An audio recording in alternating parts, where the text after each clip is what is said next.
Superado el receso, debo constancia que ya la delegada del Ministerio Público, la doctora Carmen Frías, ha escuchado la totalidad de la audiencia de juicio oral que se ha surtido en el día de hoy. ¿Me lo puede confirmar, señora delegada? Su señoría, muchas gracias por su amable atención en cuanto a facilitar a la suscrita la oportunidad de escuchar las alegaciones del señor fiscal. Siendo así, prosigo en la continuidad de la presente diligencia. Bien, así las cosas, señora delegada, le concedo la palabra para si desea hacer sus alegaciones finales. Su señoría, escuchado las argumentaciones expuestas por el señor fiscal y analizado cada uno de los elementos materiales probatorios de las cuales se me dio traslado en el discurrir de este juicio, sea lo primero advertir que se encuentra plenamente identificado e individualizado previamente el particular Giovanni Andrés Muñoz Montoya, persona contra quien se adelanta la presente investigación. Que de igual manera, señor juez, advierto que la Fiscalía ha logrado demostrar más allá de toda duda razonable la responsabilidad de Giovanni Andrés Muñoz en la comisión del delito de tráfico de estupefaciente en su condición de determinador en la modalidad agravada en concurso con el concierto para delinquir, que de igual manera ese concierto para delinquir, de acuerdo a los elementos materiales probatorios, conlleva un interés propio, un interés personal, toda vez que de acuerdo a la función dentro de la organización criminal se advierte que se realizaba un tráfico de estupefaciente, que dicho tráfico de estupefaciente conllevaba a incrementar no solamente el patrimonio económico de la organización, sino además la consecución de armas de fuego para la misma organización, y de igual manera incrementar el pecunio o bien sea el interés personal de quien aquí se acusa.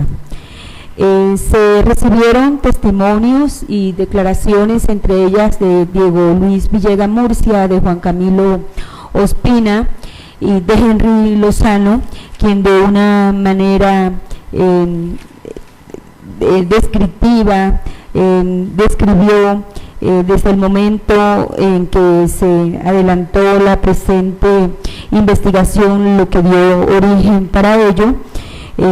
Su descripción no logró ser rebatida dentro de este juicio, no desdibujó la defensa las argumentaciones expuestas por cada uno de los funcionarios que apoyaron al señor fiscal dentro de esta investigación, como resultado del programa metodológico que de ello se llevó, donde se advirtió la incautación de una sustancia estupefaciente, pero que de igual manera, acorde con las interceptaciones, se pudo establecer desde el momento en que se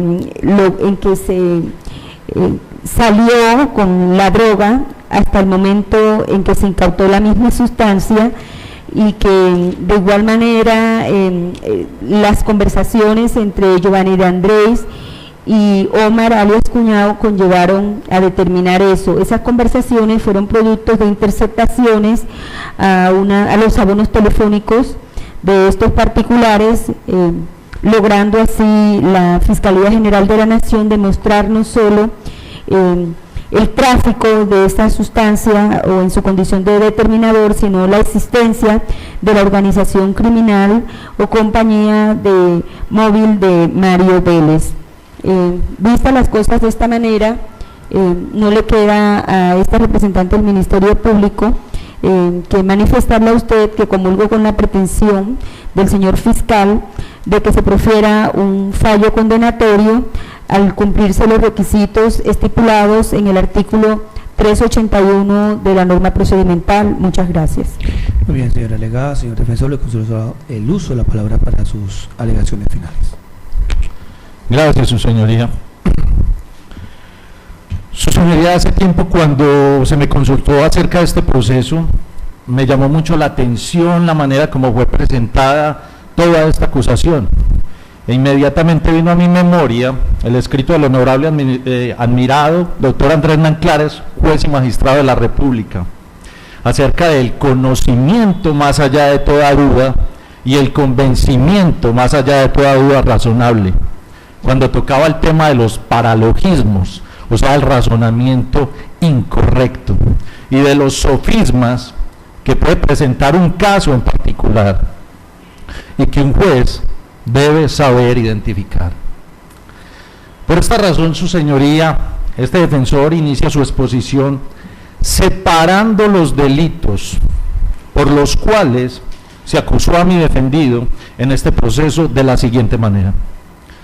El 20 de diciembre del 2012 es capturado el señor Muñoz Montoya en el municipio de Caldas, acusado del delito de concierto para delinquir agravado y tráfico de estupefacientes. Dos delitos, uno consagrado en el artículo 340, inciso segundo, y el otro en el artículo 376 del Código Penal. Este primer delito obedece a una investigación que adelantaba la Fiscalía del Frente Mario Vélez de las FARC, dedicado a la comercialización de armas y estupefacientes, según los investigadores. En dicha investigación existen interceptaciones de un número considerable de abonados telefónicos, y es aquí donde son detenidos Roberto Mosquera Palomeques, Yolanda de las Misericordias Restrepo y Augusto Baloyes, en compañía del señor Giovanni Andrés Muñoz Montoya, todos capturados el 20 de diciembre del 2012.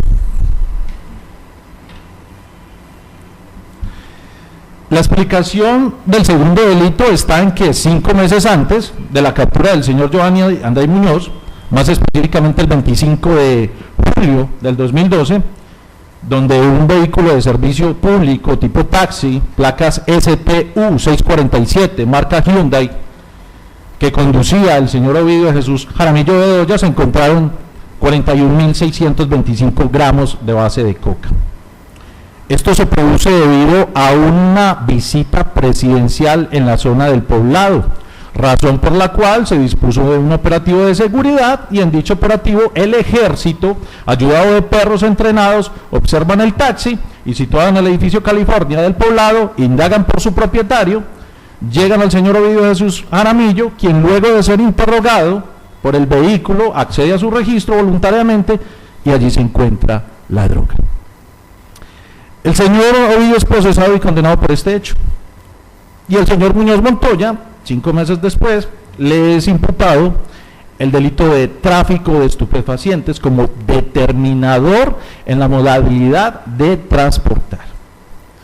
Entonces, fíjese su señoría, estamos hablando de una misma investigación, al parecer estamos hablando de una misma investigación que se origina desde el mes de abril del 2012 y termina con la captura el 20 de diciembre del mismo año, y que presenta una conexión en los abonados telefónicos interceptados que presuntamente son de mi defendido. Pero si entramos en un análisis pormenorizado, encontramos el sofisma de su conexión, y se vislumbra de la siguiente manera, su señoría. Al señor Muñoz Montoya le interceptaron 3 abonados telefónicos, presuntamente de su propiedad, el 321-734-0840, el 320-689-3804 y el 314-731-7319. Y se desprende de lo anterior de los informes que fueron aducidos al proceso por la Fiscalía en su momento. Miremos entonces qué se desprende del primer abonado telefónico presuntamente de mi defendido, el 321-734-0840, interceptado desde el 11 de abril del 2012.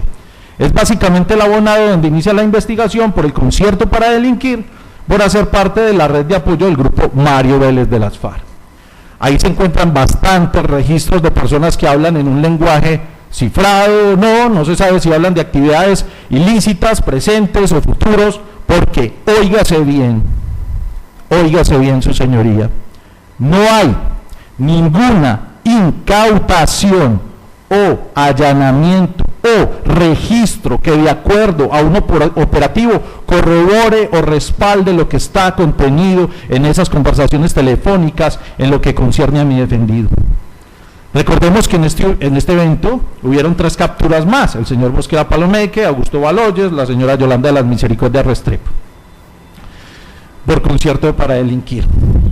¿Cuál es el vínculo que los une con estas 3 personas? A mi defendido. No hay una sola interceptación de mi defendido con estas personas.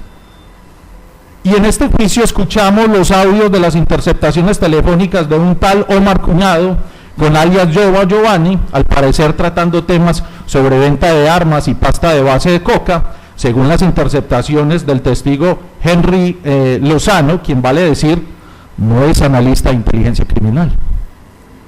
Pero, pregunto, sus palabras, lo que él interpretó, ¿fueron corroborados con incautaciones o procesos penales que determinaron esta situación? No, en ningún momento eso pasó. Si yo soy miembro de un frente de las FARC, o les proporciono armas, o al menos debería de existir en un proceso como tal un buen acervo probatorio. No puedo basarme en conversaciones presuntamente de mi defendido, efectuadas desde abonados telefónicos, que al momento de la captura no se encontraron en su poder, ni mucho menos armas o sustancias estupefacientes, contrario sensu a los demás capturados, procesados y condenados por estos hechos. A mí me llama mucho la atención que el fiscal en sus alegaciones llegue y señale que hubo un email, que hubo una carta del señor Ovidio de Jesús Jaramillo, cuando eso jamás ingresó al proceso. Usted recuerda, su señoría, que en ningún momento esos elementos materiales probatorios de los que él habla, y que incluso la carta se mencionó como anónima, y ahora, en estos momentos, venga a decir que es una carta del señor Ovidio de Jesús Jaramillo. Lo que me llama bastante la atención en este punto es que estamos hablando del Frente de las FARC, donde por experiencia sabemos que esta gente siempre se coloca apodos, seudónimos, alias, en fin, nunca se hacen llamar por el nombre de pila. A gran escala nosotros vemos cómo existía el Mono Jojoy, Gran Nobles, existía Simón Trinidad. En este proceso en cuestión escuchamos Omar Cuñado, El Tigre, Remorado, Tomás Móvil, lo que a mí me genera un interrogante grande, su señoría, y me imagino que a todos también. Si se mira, es difícil de creer que Giovanni, ¿qué? ¿Es un apodo, es un alias, es un seudónimo? ¿Qué es? Es difícil creer que en estos tiempos alguien que va a hablar de acciones delincuenciales, y más en una organización como lo señalan que es presuntamente de las FARC, utilice su nombre de pila. El otro aspecto podría propio de resaltar fue la parte testimonial en cabeza del coronel del ejército Diego Luis Villegas Muñoz, el teniente Anderson Joao Poveda Castro y el cabo primero William Ramírez Duarte. Ninguno de estos testigos presentados por la Fiscalía señalaron acá a mi defendido como miembro activo del Frente Mario Vélez de las FARC, o indicaron que hacía parte de una red de apoyo para estos frentes, o conocer de alguna actividad ilícita en la cual él haya participado, o que esté en algún organigrama propio de la inteligencia del Ejército Nacional.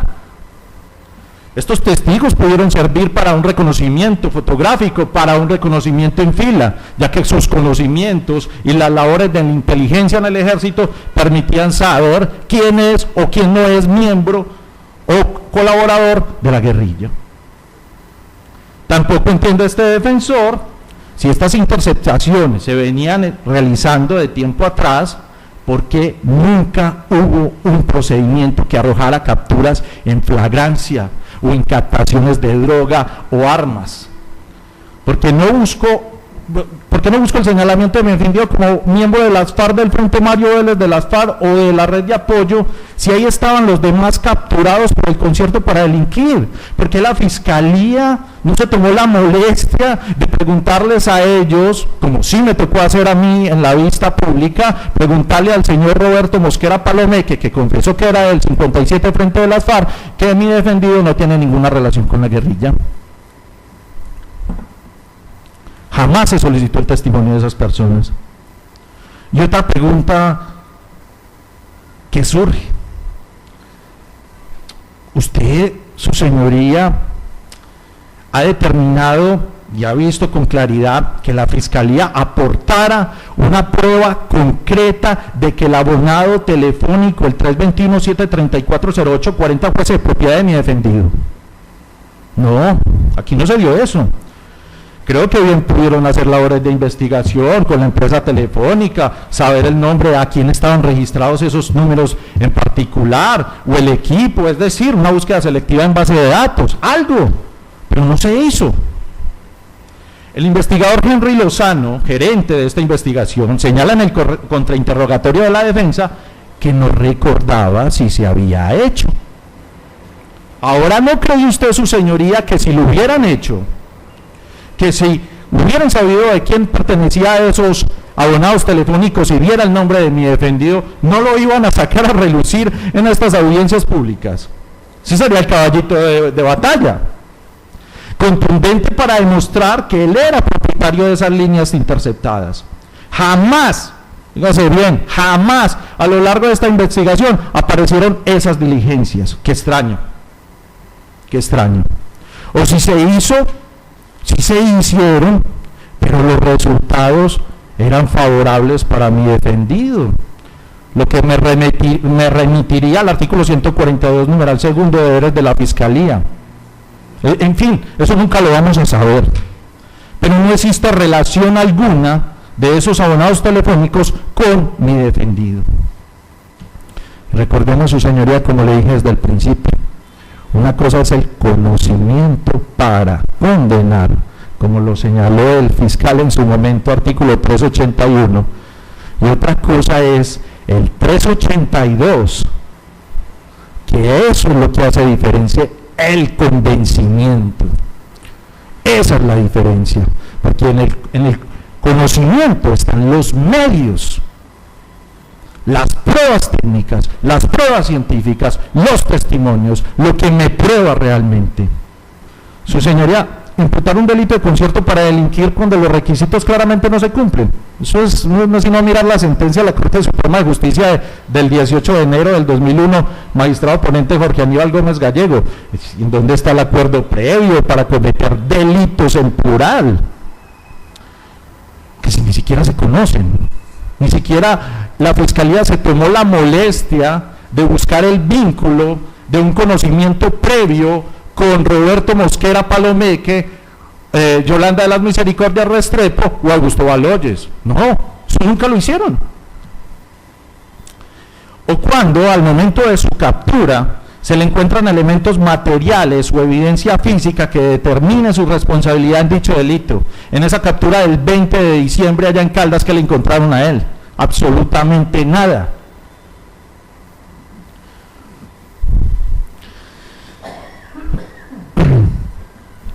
Cuando la prueba testimonial traída a juicio por la Fiscalía determina la responsabilidad en un delito como el concierto para delinquir agravado, aquí no se vio.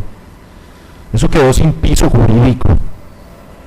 He aquí, su señoría, el paralogismo de lo que le hablaba desde el principio de mi intervención. Es que por sí solo no tiene fuerza alguna para un juicio de reproche.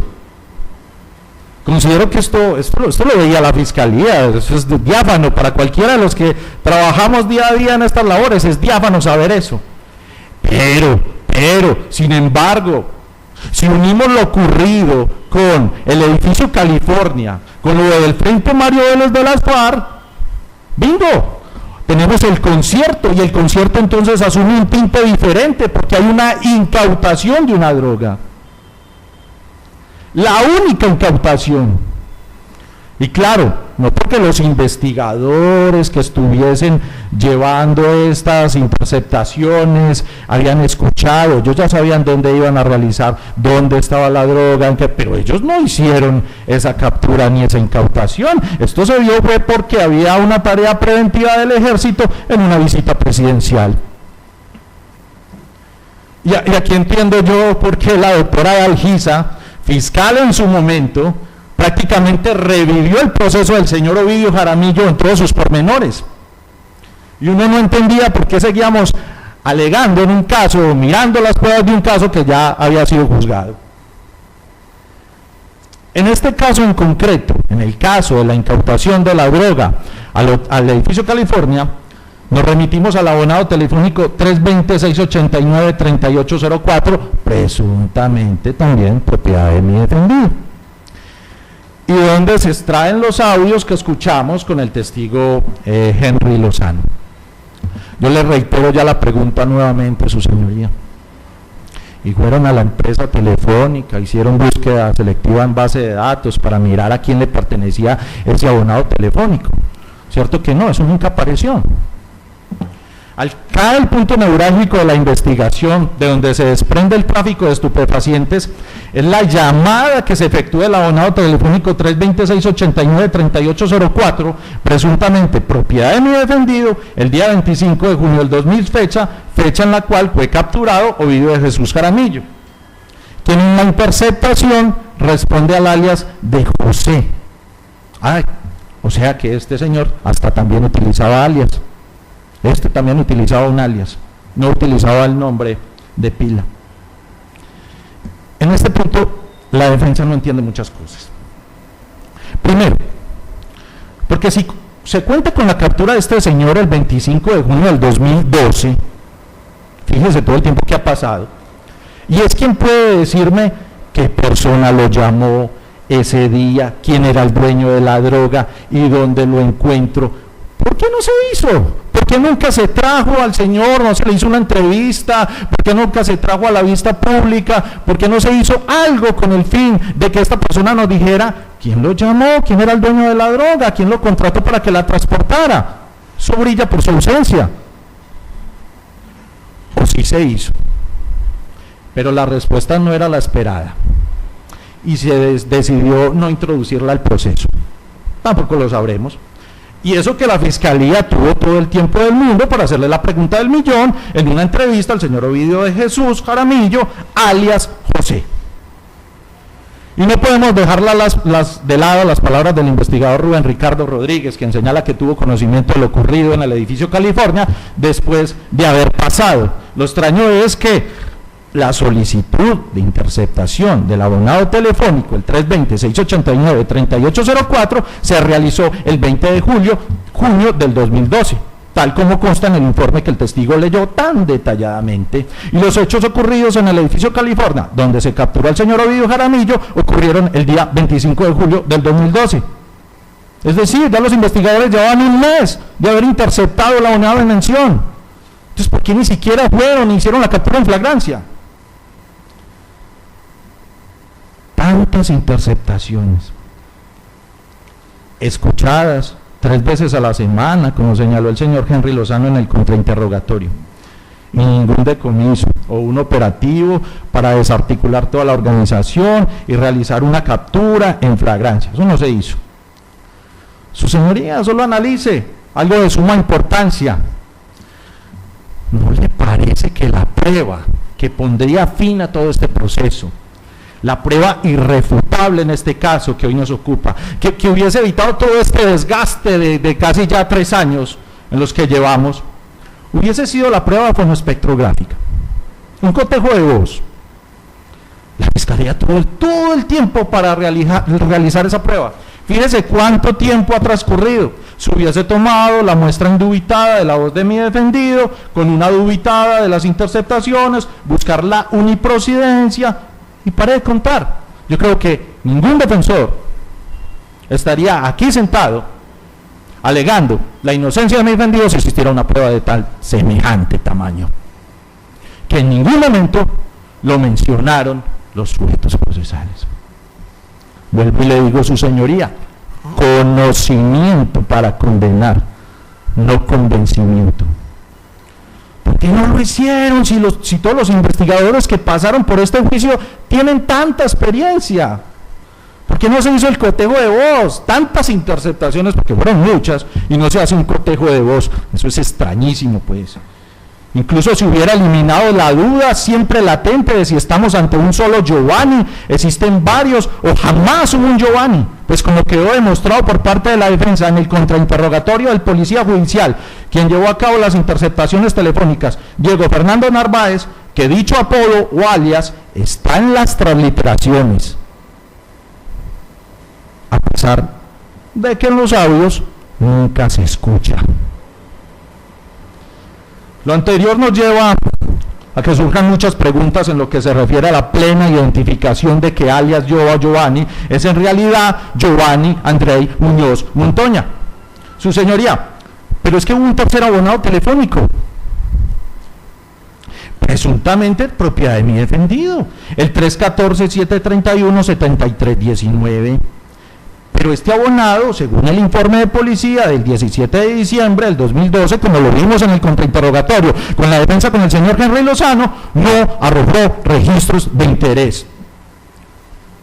Qué raro que no arroje registros de interés. Entonces la pregunta sería, ¿y por qué no arrojó registros de interés? Si estamos ante el mismo Giovanni, el miembro del Frente Mario Vélez de las FARC, el que vende armas, estupefacientes. ¿O es que acaso es otro Giovanni? ¿O acaso es otro apodo repetido en esta investigación? ¿O acaso ese sí era el teléfono del señor Muñoz Montoya? Recordemos que la plena identificación se logra porque de los audios se sabe que Giovanni tiene un hermano que se accidentó en una moto y fue llevado a la clínica Soma el día 8 de julio del 2012. Y entendemos que están escuchando 3 días de la semana, casi que en tiempo real. Es decir, ya sabían los investigadores que el sujeto que buscaban y que por todos los medios estaban tratando de identificar como fuera, plenamente y rápidamente, óigase bien, rápidamente, tenía un hermano y se encontraba accidentado en la clínica Soma.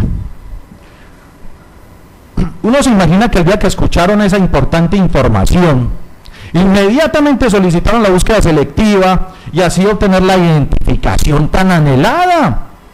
Pero no fue así. No fue así. Su señoría, el 28 de noviembre se solicitó el control previo para la búsqueda selectiva en base de datos. Entonces uno se pregunta, ve qué raro, si querían identificar tan rápidamente a este señor, porque esperaron 23 días del mes de julio, 30 días del mes de agosto, 30 días del mes de septiembre, 30 días del mes de octubre y 28 días del mes de noviembre para obtener esa información tan importante. Muy raro. Y también le llama mucho la atención a este defensor que se habla en la llamada interceptada de un accidente de 2 motocicletas y que incluso una era de un policía, y en la información de la zona se habla de un accidente de moto, pero al parecer el conductor fue encontrado por bomberos en una cuneta. ¿Dónde están los demás motociclistas o el policía que chocó? ¿O dónde se mencionan al menos por la clínica Soma? ¿O dónde está el proceso de tránsito para corroborar la información? Así está el informe de la clínica Soma que ingresó a juicio. Y yo a lo anterior le voy a sumar otra cosa. Aquí no existió ningún testimonio de los médicos de la Soma. Aparentemente suscribieron los informes. Y digo aparentemente porque es que no hay firmas. Fíjese que esto llegó al correo de Rubén Rodríguez y él lo imprime y se aporta al proceso donde queda la autenticidad, uno de los requisitos del documento electrónico: integridad, inalterabilidad y autenticidad. Y cuando se le preguntó al investigador Henry Lozano la fecha en que solicitó esa información, nos dice en el contrainterrogatorio que fue el 3 de diciembre del 2012. Y al preguntarlo cuándo llegó la información, nos señala la misma fecha, o sea, se la dieron el mismo. Y recuerda usted, su señoría, la fecha de la captura de Ovidio Jaramillo en el edificio California. Eso fue el 25 de julio, es decir, 17 días antes ya tenían lo del accidente de John, que dio a la presunta individualización de mi defendido. Pues, ¿qué pasó ahí, hombre? Hubieran podido individualizar y luego capturar en flagrancia alias Giovanni, no lo tenían pues ya identificado, porque no lo hicieron. Es más, no participaron del operativo que dio la captura de Ovidio Jaramillo alias José. Entonces no es como tan clara o ya llegar a la individualización de mi defendido. Yo le daría plena credibilidad a todas las llamadas interceptadas, e incluso a las transliteraciones, a pesar de que no fueran efectuadas por un analista de inteligencia criminal, un tipo que ni siquiera sabe qué es el parlache. Si partiéramos de que los CDs, al menos ahí le daría credibilidad, tuviesen el estampado o etiqueta SHA-1 o hash, lo que insistentemente ha reiterado la defensa. Y yo quiero traer a colación lo dicho por el doctor Alexander Díaz García, juez de control de garantías, especialista en nuevas tecnologías de derecho y protección de datos, en ciencias penales y criminológicas y en ciencias constitucionales y administrativas. El señor que sacó la ley de delitos informáticos en Colombia, la ley 1273 del 2009. Es que hay una obligación con el estampado hash, y hablo comillas. Ahora, en cumplimiento de mis funciones de juez de control de garantías, he observado extrañado que el informe de la Policía Judicial, formularios FPJ-11, investigador de campo, y FPJ-3, informe ejecutivo, no registran. No sé si por ausencia del mismo, porque no lo tienen, o por olvido en establecerlo, el estampado hash o SHA-1 en los documentos electrónicos que entrega el investigador al delegado del fiscal general de la Nación. Ello puede generar una nulidad ante una ausencia aparente de elementos y herramientas informáticas de seguridad que le den al especialista judicial, oígase bien, certeza de la autenticidad e integridad del documento electrónico en estudio. Nos preguntamos entonces cómo puede la Fiscalía asegurarle al juez de conocimiento que el documento electrónico puesto como elemento material probatorio, legalizado en la audiencia de control posterior, búsqueda selectiva en base de datos que realizó el juez de control de garantías constitucionales, es el mismo que tiene en el juicio oral. Valdría la pena que este investigador realice los cambios, observe protocolos internacionales de informática forense, académicos y procesales pertinentes sobre el tema para evitar sorpresas.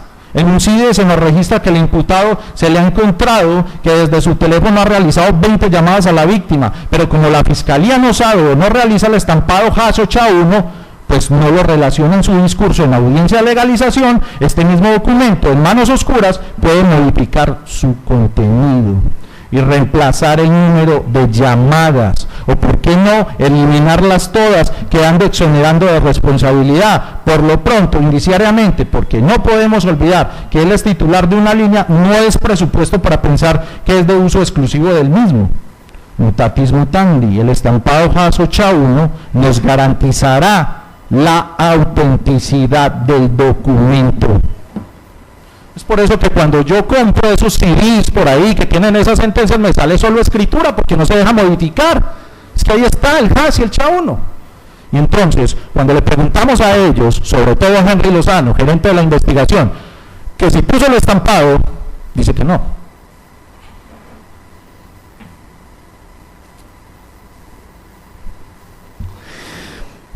Su señoría, todos sabemos que es el Estado, por medio de la Fiscalía, quien tiene la carga de la prueba. Y en este momento yo traigo a colación el artículo 7 del Código de Procedimiento Penal, inciso segundo, norma rectora y con prevalencia sobre las demás normas. Abro comillas, en consecuencia corresponderá al órgano de persecución penal la carga de la prueba acerca de la responsabilidad penal. La duda que se presente se resolverá en favor del procesado, cierro comillas. En este orden de ideas, era apremiante para la Fiscalía probar que la voz de las interceptaciones era la misma de mi defendido.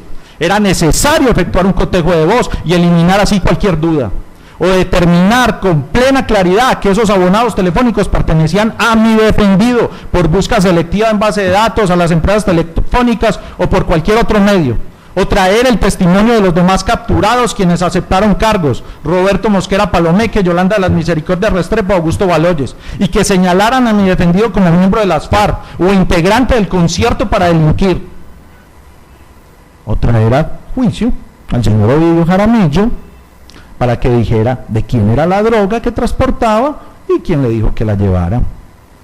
Pero nada de eso se hizo.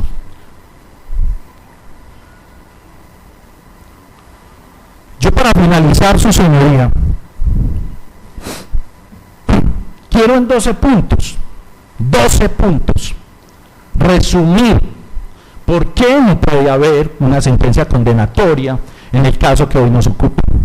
Primero, número 1, al señor Giovanni Andrei Muñoz Montoya, el día de su captura, no se le decomisaron armas, drogas o algún elemento que determinara la responsabilidad en los delitos que se le acusa. Segundo, ninguna de las 3 personas capturadas con él ese 20 de diciembre del 2012 y que aceptaron cargos lo señalan como miembro o colaborador de las FARC que proporciona armas o droga. Tercero, existe en la investigación muchos registros de interceptaciones telefónicas, pero jamás hubo un cotejo de voz, una prueba dubitada con una indubitada para obtener una improcedencia y así lograr la responsabilidad clara y diáfana. Cuarto, a lo largo del proceso se ha señalado por la defensa que no hubo el algoritmo hash o SHA-1, lo que impide tener la plena autenticidad de las interceptaciones efectuadas. Quinto, el señor Ovidio de Jesús Jaramillo nunca manifestó o responsabilizó como propietario de la droga a mi defendido. Sexto, no existe ninguna prueba, incautación o documento que vincule a mi defendido con los números telefónicos interceptados. Séptimo, existe prueba testimonial por parte del Ejército Nacional donde no hay vinculación de mi defendido con las FARC.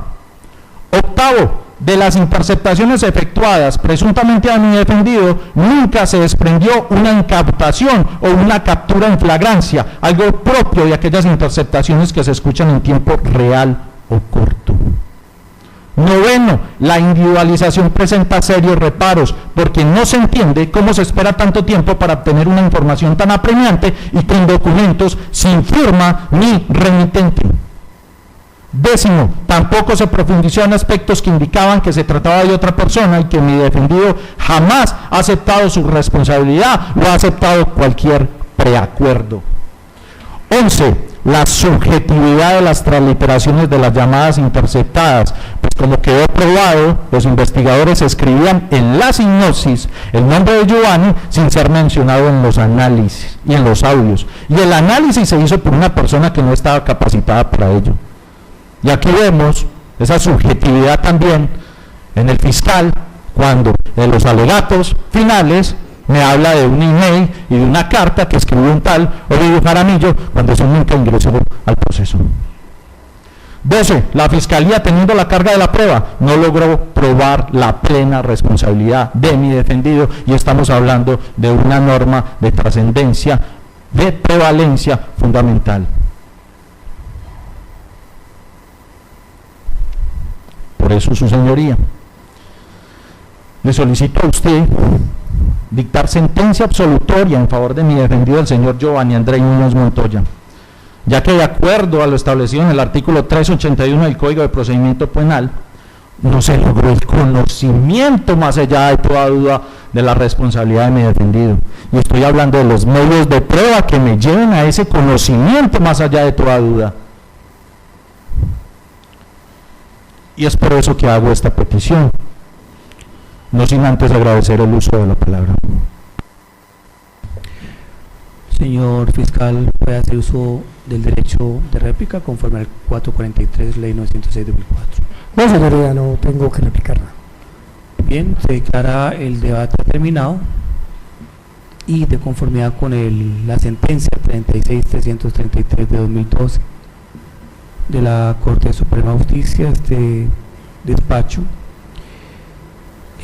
va a programar otra fecha de audiencia, un término prudencial para la anunciación del sentido del fallo.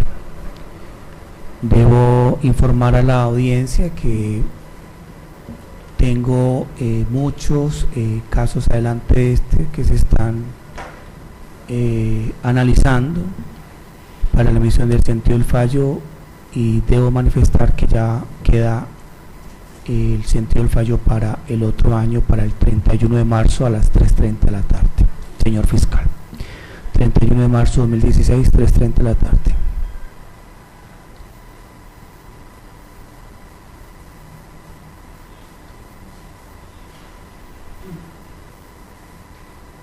¿A qué horas, perdón? 3:30 p.m. ¿Sería imposible una fecha antes de terminar enero? No, es imposible, señor fiscal. La verdad es que tengo alrededor de por ahí unos 5 casos que están adelante de este, igual de delicados. La escucha de los audios no es escuchar y ya, toca tener un análisis muy profundo. No hay más fechas. La delega al Ministerio Público.